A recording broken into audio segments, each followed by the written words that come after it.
کشک لبو جز اون دسته از غذاهایی هستش که برای شب یلدا درست میشه. همونطوری که میدونین کشک سرشار از کلسیومه و برای جذب بهتره که با روغن مصرف بشه. بریم که درستش کنیم. پیازامون رو خورد میکنیم، داخل ظرفمون میریزیم، بهش روغن، نمک و زردچوبه اضافه میکنیم و اجازه میدیم که پیازامون سرخ بشه.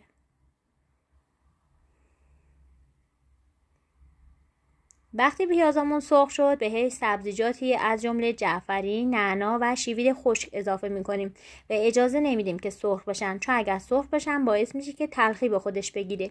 بلافاصله بهش یک لبویی که از قبل پختم و رنده کردم و اضافه میکنم. یه لبو کافی هستش، چون لبو از خودش رنگ پخش میکنه و یه لبو برای رنگ این غذا کافیه. همش میزنم و در مرحله بعدی کشکی که داخل آب حلش کردم و بهش اضافه میکنم.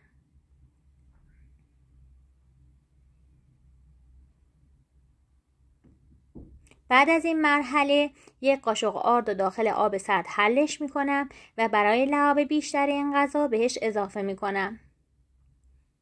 هم میزنم و برای خوش‌طعم‌تر شدن میلی هستش، میتونید یک مقدار زرشک بهش اضافه کنین و من چون زرشک تازه داشتم چند عدد زرشک تازه بهش اضافه کردم. زرشکا رو اضافه میکنم و اجازه میدم که 3-4 دقیقه بجوشه و این غذا آماده بشه.